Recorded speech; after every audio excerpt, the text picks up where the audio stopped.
Hi, this is Matthew from The Matthew Show and the Save the World podcast. This is an edition of the Save the World podcast. Right now, it's 7 May 2022, the 7th of May. And right now, it's about 5 minutes to 1 p.m. here in Chiang Rai, Thailand. I wanted to share something that I kind of figured out, a big stupid mistake of mine that I was making uh, with my fundraising efforts for a community project in Zero, Uganda. So the idea about this community project that I put together has to do with a sustainable community. In other words, it is a supplement to a person's home. And so a lot of times people at home, they're just in starvation themselves. So children are growing up. Sometimes they don't survive because the poverty is so bad. But so many children are growing up in so many communities where they lack education, they lack practical life skills, they lack sufficient nutrition, they lack clean water to drink, and they lack the ability to go into a physical community center and contribute and then get back so they can understand this is how I can find myself of value to others and the others can be of value to me, so we can work together in a cooperative community with the principle that we're all accountable to each other, and also that we all, because of logistics, because of uh, yeah, I guess it's just a matter of logistics. We have to give more than we take. That's the way life is supposed to work. So you guys out there that are saying, oh, I want what is it? What kind of income is that comes in free? So I'm going to build my downline, or I'm going to invest in this or that. So I don't have to have any more effort. This is a ridiculous concept. You should never have the goal of not wanting to contribute to community, to others, to society. There's never a time for that. Now, there's some of us that are wheelchair bound, or there's some of us that have some other restrictions or problems to where we're not be able to contribute that much, as although we may want to, we're not capable of it in some way or another. These are people that we can take care of, and these are people that are at a huge minimum. And there's no problem if we have a community of people that are working, that are able to contribute, then these people that are not able to contribute are such a small percentage that it doesn't matter, that it doesn't count. And we want to take care of everyone, whether they're able to contribute or not. And those that are able to contribute but refuse to are held accountable for that, and they need to answer for that. And we want to be able to integrate them into our community. But it's not, we want to stand up to people that are thieves or people that are criminals, people that don't want to give in return for the things that they receive. So having said that, I've been contacting people. Well, I should say trying to contact people. Paris Hilton is a favorite of mine. I just thought she's just an amazing woman. When I did some research, I had to write some articles about her. I did some research about her life, and she's a very resourceful. She's been through some tough times herself, and I was trying to reach her, and I was sending messages, and there was no reply at all from her or her people. I don't know if the messages ever got to her or not. Gary V, his team got back to me saying that they were busy or something, or he was busy or something like that. And I went back again, I went back again. Nothing. These are people whose lives are not centered on helping others. I have this project, this 5 steps project. This is one that can, if implemented in many, many places, change the world, literally change the world, can give people that are marginalized a chance. Why? How is that possible? How is this different than any other? It's a very, very basic principle that we are tapping into the largest wasted resource on the planet, and that is us. We've got people sitting on their couch eating potato chips, watching reality TV, which there's nothing real about that, and wasting their time. This is the big problem in the U.S. I come from I was born in the U.S. I spent many years there, and I've observed this kind of thing where people get welfare and people are getting checks written to them so that they can continue to do nothing. 2 reasons. One is they feel like the kind of the world is unfair, and a lot of times the world is unfair when they're trying to find a job, trying to have a happy life, and they see others doing really well. They don't have an opportunity for that, so they're frustrated about that. And also, there is nobody really that is creating an environment and creating the opportunity for this untapped resource of this guy sitting on the couch uh, to, to do something, to contribute, and to be rewarded, to be compensated for that contribution. Having lived in China so many years, watching them build high-speed rail, new airports, highways, superhighways, it's just fantastic what they're doing. Now, China's a whole different dynamic. It's a whole different situation. I wouldn't recommend living there. I don't want to live there anymore. But they are able to build the infrastructure, and they're able to really build. And these people are industrious by nature, taking over Southeast Asia, and they want to take over the world. Just look at Africa. Well, what I'm getting at is the industriousness there. Look at the states and what they're doing. There are people that are trying to get by with no work whatsoever, and they're trying to, get by with bridges that are collapsing, roads that are falling apart. I was in Chicago in 2013, 14, and I had a little smart car, and that car, is almost disappearing into the potholes on the roads on the north side of Chicago. That's how lousy they're maintaining the roads there in Chicago alone. And I did some community work in the south side of Chicago, and it's just, the racism is incredible. The ineptitude of the projects and the programs that they're doing there is just ridiculous. And trying to get through to the leaders, the community leaders there, the people that are the elected officials, was more than a challenge just to try to do that. So there's this incredibly poor system that's going on. And getting back to Paris Hilton, getting back to Gary Vee, getting back to Russell, what's his last name? I forgot.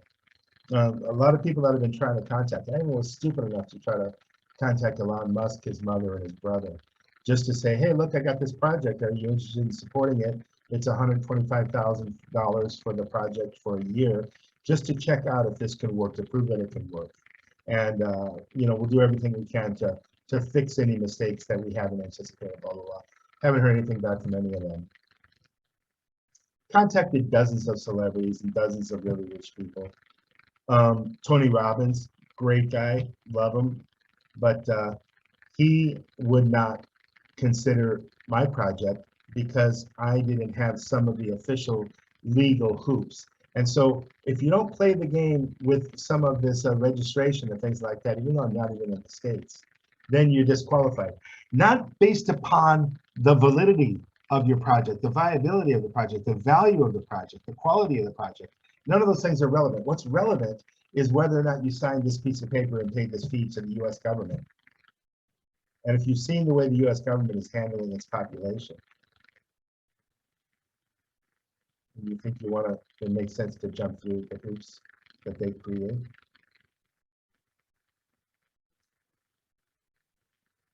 I said, hey, can you just look at the project anyway and see maybe we can jump through the hoops that you need if you're interested in supporting the project. Didn't hear back after that. It's like, no. But I gotta say, to be able to hear back from Gary Vee's team, even though they shut me down and ignored me, even though Tony Robbins' team just shut me down too, man, that's a whole lot better than so many different, like Russell Brand is what I was trying to think of. Trying to get through to him, trying to get through to Lex Friedman, Joe Rogan, forget it. I mean, there's thousands of people trying to reach these guys all the time. And I don't want to play the game where I'm trying to differentiate myself with some kind of a crazy whatever, that's not what I want to be good at. What I want to be good at is saving people's lives, is re-engineering communities so that they're viable, so that people have a chance, a place they can go where they can grow up and they can learn and they can have a successful life. People can actualize. People can see, people can self-actualize, people can grow and be nurtured and be able to nurture others. We don't really have that so much. So that's what my project is about. And I don't want to become some kind of a marketing genius. I don't want to get all involved in the money. I don't want to do that. I want to find the people that are interested in helping. These are people who have been successful in life financially. These are people who have come to realize that the world, the way we're nurturing each other, loving each other, the way that we're showing compassion can be increased so much. And through that, we're going to change the world in so many other ways. 14,000 children die every day. How many of those could find the cure for cancer? How many of those could be more of a genius than Elon Musk and actually invent things that are dealing with the hunger and the death and the war now? Not planning to explore Mars so that we can go there.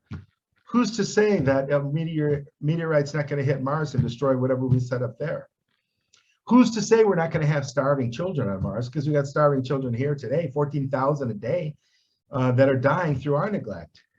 We're not ready to go anyplace else. We got to fix the problems we've got here right now.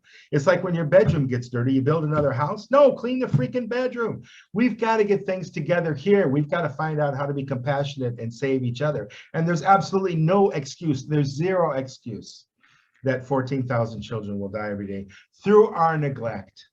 Not through something like a meteor hits them on the head or they get in a car accident or they get cancer or something like that. We're talking about basic food, basic clean water, basic medicines, a roof over their head, a mosquito net, things like this. It's just ridiculous how many people, I joined LinkedIn and I thought, well, there's a lot of business people here. There's a lot of people that want to do good things. And I posted on LinkedIn and things like that.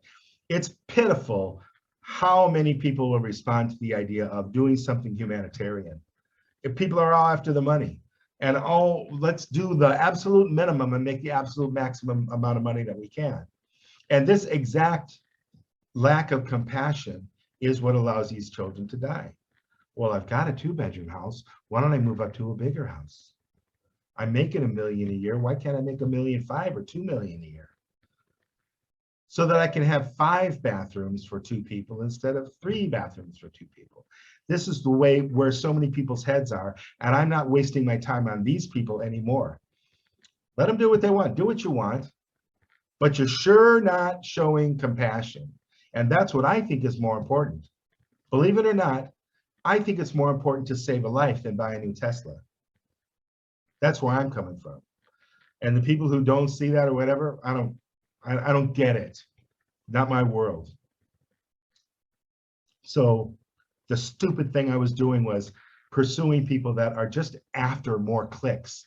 They're just trying to be more popular. I don't need to be popular. I just need to do the project. And I can't do it by myself. I need some support from some other people that are like-minded, that care about these kids, that care about a system that is going to be saving lives, as opposed to continuing to exploit them and get them to dig more lithium for them, for their batteries, for their electric cars. And then they scrape by on eating gruel every day, barely. That's what I want to focus on. I want to focus on the people that are compassionate, the people that have some resources to share. And we're not talking about a lot of money here.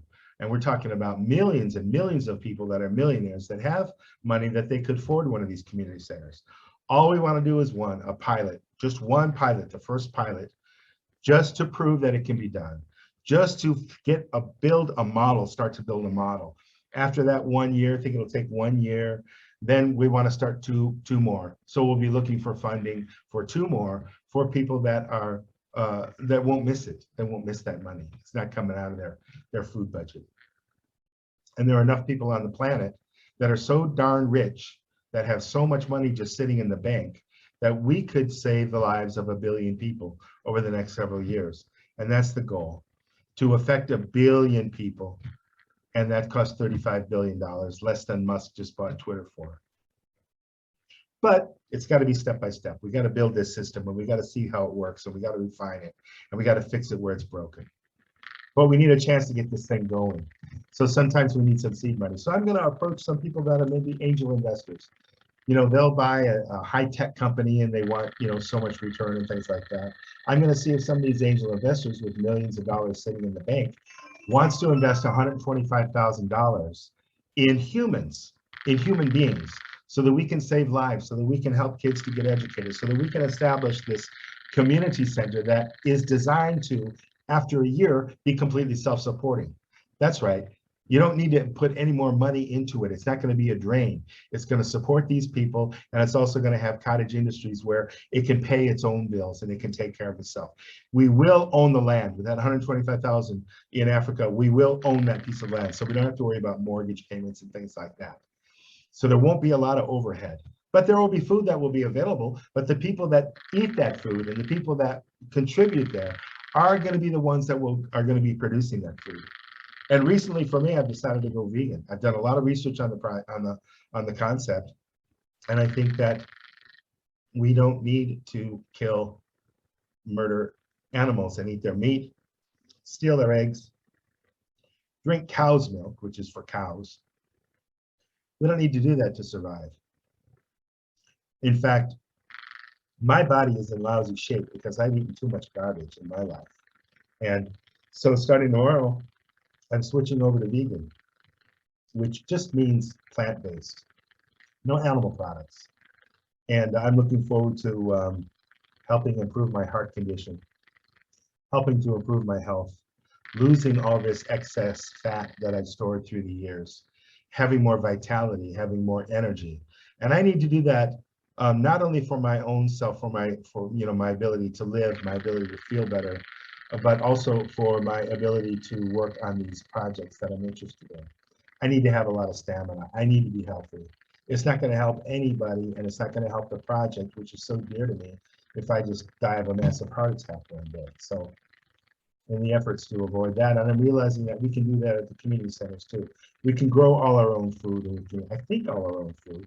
We can even make some of our own clothes with some of the new technology. So we want to be as self-sustaining as possible, and to the extent that we're not, we'll be doing some cottage industries, including some food production that we can sell, some kinds of sandwiches or some kind of snacks or some kind of vegetables that we can sell to the people that have money, and that can bring some income and some income to the center, some compensation to the people that are doing that work. Okay, so that's the plan. So I just wanted to share. I've been barking up the wrong tree. I've been going after the wrong people. These are people who want more clicks, people that want to be more popular, people that are doing concerts, people that just want more likes and they want more people to look at them. I don't care if I get 0 likes. That's not what I'm after. I'm not after popularity. I'm after just what it takes to reach the people that are compassionate, that want to contribute so we can do this project and save lives and help these people to actualize, help them to develop. And they in turn will help others to do that. We don't have a community for that. We don't have a system for that. We don't have a strategy for that in this world. But this project that I'm working on, 5 steps, that's designed to do that exactly. It's designed completely to do that. I don't want to go after billionaires. Billionaires didn't get to be a billionaire by giving away money and by helping others. You don't get to be a billionaire by helping others, to be a very compassion-based person. How do you become a billionaire? By focusing on the money. It's all about the money. And money is important, of course. I need it for this project. But there's a big difference between having a means to an end where you're trying to save lives and just want to put more money in the bank that you're never going to touch. Never need it. Sitting there, but we got people dying. Does that make sense? No. If you think about it, it doesn't make sense. But most people, they don't even think about it. They're not thinking about it. So that's what I'm here for, hoping that you're going to be thinking about it. This is Matthew from The Matthew Show, Save the World podcast. Have a wonderful day.